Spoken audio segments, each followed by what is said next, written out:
Bom dia, boa tarde, boa noite, meus queridos alunos. Sejam muito bem-vindos a mais uma aula do Cursinho Ideia. Aqui quem vos fala é Danilo Meirelles, o seu professor de Filosofia e Sociologia. E hoje eu vos trago a continuação do tema Relações de Trabalho, que nós começamos a ver na última aula. Na última aula nós falamos acerca do que seria o trabalho e nós começamos a falar sobre a primeira Revolução Industrial.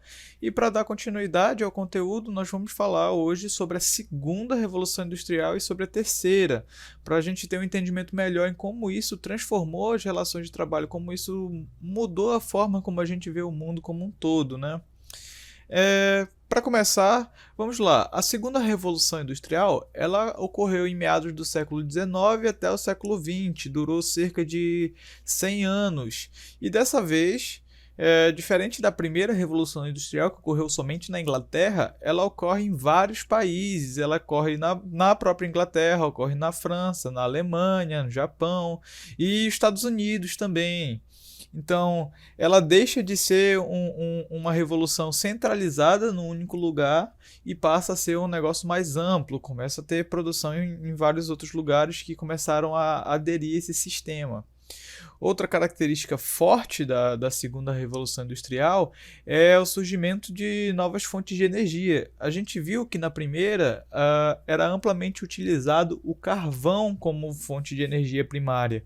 Já na segunda Revolução Industrial, nós temos o petróleo e o surgimento da eletricidade. Com essas novas fontes de energia, o processo produtivo mudou completamente. As máquinas elas ficam mais avançadas, as máquinas ficam mais rápidas, existe a maior produção, a indústria funciona por mais tempo devido à eletricidade. Então, houve esse avanço justamente para otimizar a produção e fazer o avanço mais rápido do sistema produtivo, das máquinas utilizadas. E é muito importante frisar que houve esse grande avanço também nas áreas dos sistemas de transporte e das comunicações. Os sistemas de transporte, principalmente marítimo, ferroviário, eles já existiam, mas foram incrementados durante esse período. Os navios do sistema marítimo já estão maiores, estão mais rápidos. O sistema ferroviário está mais eficaz, ele passa a integrar vários países. Os trens eles não andam mais dentro só da Inglaterra, por exemplo, eles passam aí da Inglaterra para outro lugar. Então, tipo, essa integração facilita o transporte. E foi nesse período que também surgiu o avião e a implementação do sistema aeroviário. Então, todas essas vias elas evoluíram para que as mercadorias e as pessoas pudessem circular com maior facilidade e para integração de lugares. Já o sistema de comunicação, houve o desenvolvimento, né? Houve a expansão da utilização do telefone, do rádio, do telégrafo, e além de beneficiar as indústrias, eles também estavam beneficiando as pessoas a se integrarem. Então a gente começa a perceber que passa a existir uma facilidade ao acesso da informação. A informação começa a circular de maneira mais simples, de maneira mais rápida e eficaz. Houve, durante a segunda Revolução Industrial, o que a gente chama de neocolonialismo, que foi a partilha da África, principalmente pelos países da Europa. Por que ocorreu essa partilha da África? A partir do momento em que houve um crescimento bruto da produção, houve o crescimento da quantidade de produtos que eram feitos e novos mercados consumidores, então fez-se necessário ter mais matéria-prima. Então, os países que antes buscavam matéria-prima no seu próprio território passaram a colonizar outros territórios, a não colonizar porque já tinha gente, mas tomar conta, levar suas indústrias para aqueles lugares para fazer a extração, para ter essa maior quantidade de matéria-prima. Era necessário obter essas novas fontes para que pudesse a produção sempre estar em constante crescimento. E por falar em crescimento, houve o crescimento de grupos empresariais. Alguns grupos empresariais que estavam à frente desse processo se tornaram muito, muito fortes e cresceram. E nomes como Henry Ford e Rockefeller, na época, eram os grandes expoentes desse processo. E devido a desse grande crescimento dessas empresas, houve a necessidade de mudar o seu formato de produção. Então, ocorreu o surgimento de sistemas de produção industrial. E os principais daquela época eram justamente o Fordismo e o Taylorismo. O Fordismo ele se caracterizava por uma produção ampla, por uma produção padronizada. O principal símbolo do Fordismo era a esteira de produção. As pessoas ficavam no decorrer da esteira, enquanto, por exemplo, o carro passava. Uma pessoa colocava um retrovisor, outra pessoa colocava a janela. Então, isso servia para padronizar o tempo de produção, otimizar essa produção, e a pessoa ela tinha um trabalho extremamente especializado em uma única função. Já no Taylorismo, é o que a gente começa a entender como administração científica. Existe uma análise de todo o processo produtivo, começa a se estabelecerem metas, começa a se entender de uma forma diferente. Não tem essa necessidade de uma pessoa ser extremamente especializada numa única função, mas tudo é muito bem cronometrado, tudo é muito bem analisado, não só no trabalho, mas o ambiente externo da pessoa, né? O ambiente que a pessoa está trabalhando e muitas vezes até o estilo de vida da própria pessoa. Já no que diz respeito às mudanças nas relações sociais, que é de grande interesse nosso, a gente percebe que, diferente da primeira Revolução Industrial, onde tudo era novo e não existia nenhum tipo de legislação, as pessoas começaram a se cansar desse tipo de tratamento, começaram a se revoltar contra as condições exploratórias de trabalho e passaram a buscar direitos trabalhistas. Diante disso, surgiram os primeiros sindicatos de trabalhadores e houve o surgimento desses primeiros direitos, justamente para garantir que o trabalhador não ia ser extremamente explorado. Mas isso também era de interesse das indústrias. Apesar de que num sistema exploratório eles tinham mão de obra, eles perceberam que grande parte das pessoas que trabalhavam para eles também eram consumidores do que estava sendo produzido. Então era interessante que eles tivessem direitos justamente para eles serem parte, né, para eles comporem uma massa que fosse produzir, mas também fossem consumir aquilo tudo que estava sendo produzido. Então, a gente já vai percebendo que tudo o que acontece durante o período de revolução industrial, seja a primeira, seja a segunda, tem a ver com os interesses das indústrias, né, das grandes empresas. Nunca é por acaso. O crescimento populacional é um fator de grande relevância também, porque assim como na primeira revolução industrial, houve um crescimento, um boom na população. E durante 100 anos, a população passou de cerca de 1 bilhão e 200 milhões de habitantes para 2 bilhões e 500. Então, a população mais que dobrou nesse período. E isso ocorre devido à alta natalidade. Houve o avanço da medicina, que com as vacinas, antibióticos e medicamentos em geral contribui ao aumento da expectativa de vida e devido ao crescimento rápido e desordenado das cidades. Colocou muita gente junto ali, aí já viu, né?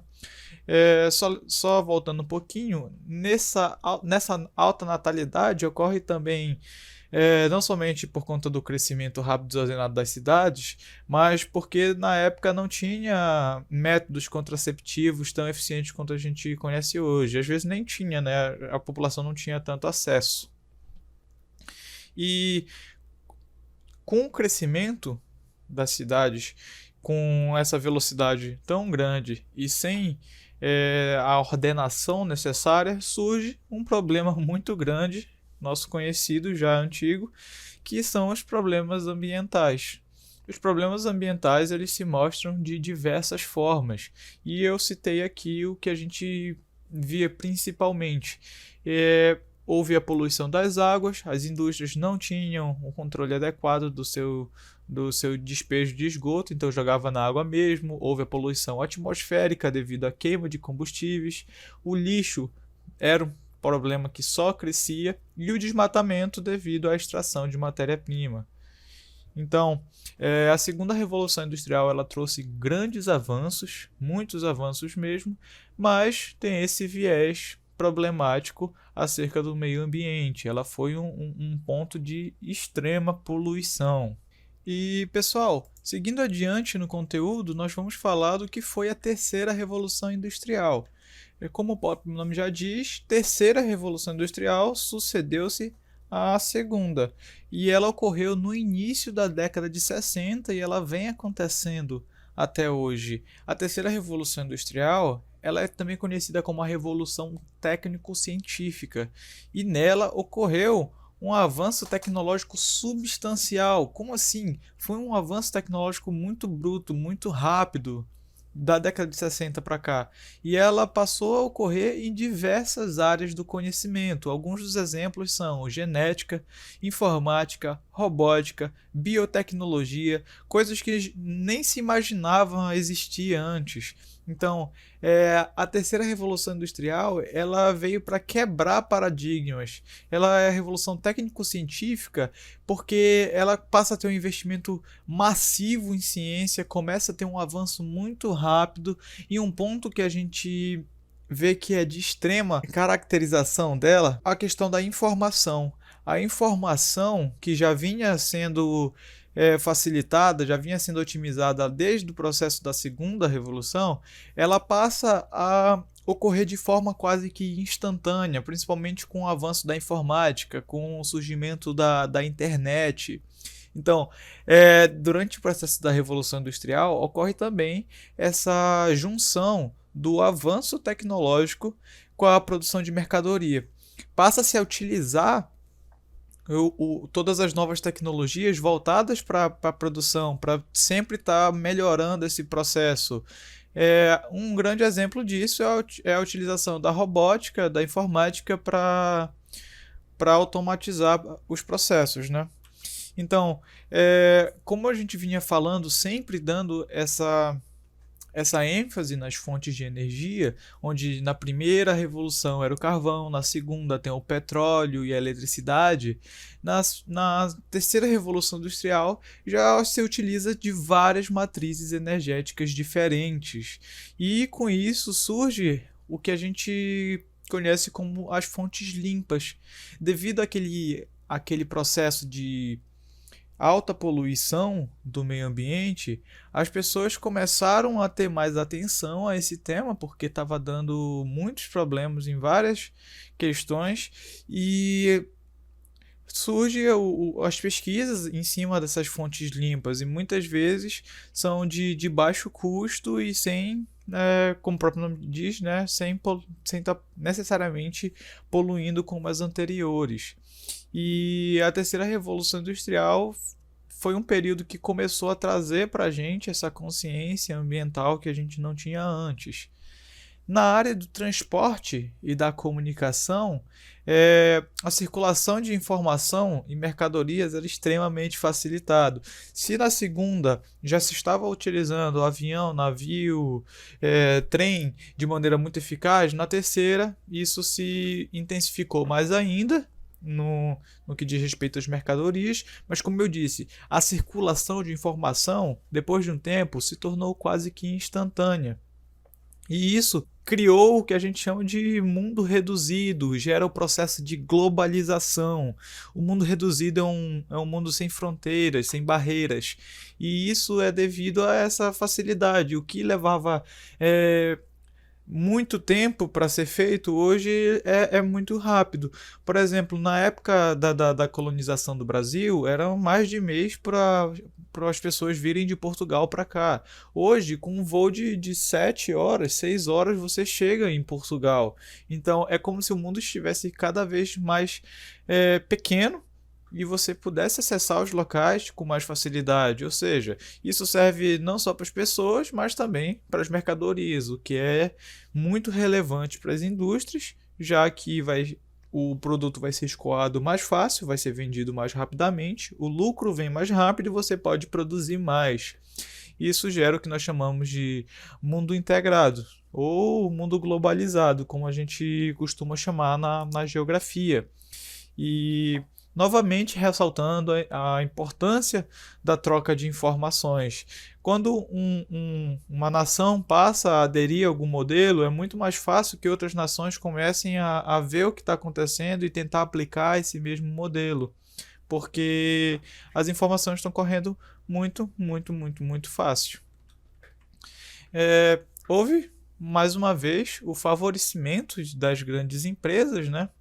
Porque desde a primeira Revolução Industrial são as grandes empresas, são a classe da burguesia, como era chamado antes, que estavam financiando todo esse processo. Aí houve a consolidação das transnacionais.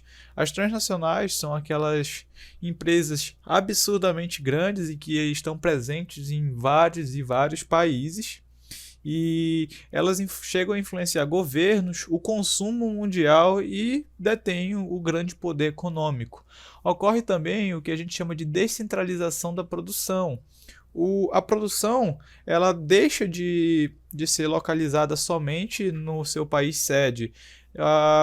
As empresas da Inglaterra, por exemplo, não estão mais produzindo somente na Inglaterra, mas elas têm filiais das suas empresas em países menores e espalhados por todo o globo. Deixa de ser centralizado somente naquele lugar e passa a ir para outros lugares, que torna a produção mais barata, muitas das vezes, e o fácil acesso daquela população local a ser mercado consumidor. Existe também um novo modelo de produção que vem quebrar com tudo aquilo que a gente já conhecia, do Fordismo e do Taylorismo. O modelo se chama Toyotismo, que surgiu no Japão, pela Toyota. Ele já não cria grandes estoques de mercadoria, não tem aquela questão de estar metrificando tudo. Ele é um sistema totalmente inovador, até hoje é muito utilizado e ele é baseado em produção devido à demanda. Existe muito estudo mercadológico para ver o que está acontecendo, o que se está pedindo do mercado, e o Toyotismo baseia sua produção nisso. Então, ele surgiu ali, quebrou com paradigmas e é utilizado até hoje. E, por último, existe o crescimento do setor terciário. O que seria o setor terciário? O setor de serviços. A partir do momento em que as pessoas já não estão mais trabalhando no campo, como era muito tempo atrás, começam a ir para as cidades, começam a produzir, o setor terciário ele cresce muito. Só para lembrar um pouquinho, o setor primário é o setor de extrativista, né, para retirar a matéria-prima. O setor secundário é o setor das indústrias, que está sendo criado produtos. E o setor terciário é o setor de serviços. A gente pode perceber que o setor terciário ele está diretamente relacionado com quão desenvolvida é uma economia. Quanto mais desenvolvida é uma economia, maior é o crescimento do setor terciário, maior é a presença desse setor. Então, e, por consequência, né, maior o número de pessoas ligadas a esse setor. E ele é um reflexo direto desse avanço tecnológico bruto que aconteceu na Revolução Industrial. Então, o trabalhador ele passou a atuar de diferentes formas. No início, havia muito a questão que eu bati na aula passada do artesanato, da manufatura. Hoje já tem muito o setor terciário, existe a presença das transnacionais. Então, entender as revoluções industriais, a primeira, a segunda, a terceira, entender o que é globalização é muito importante para você entender como o trabalho se transformou. A partir do momento que a indústria se transforma, que o sistema de produção se transforma, a sociedade se transforma. Então, por hoje é isso. Eu agradeço muito a atenção de vocês. Deixem um like aí para ajudar o canal. Compartilhe com seus amigos que estão estudando também. E, novamente, muito obrigado pela atenção. Qualquer dúvida pode deixar nos comentários. E ótimos estudos. Até a próxima.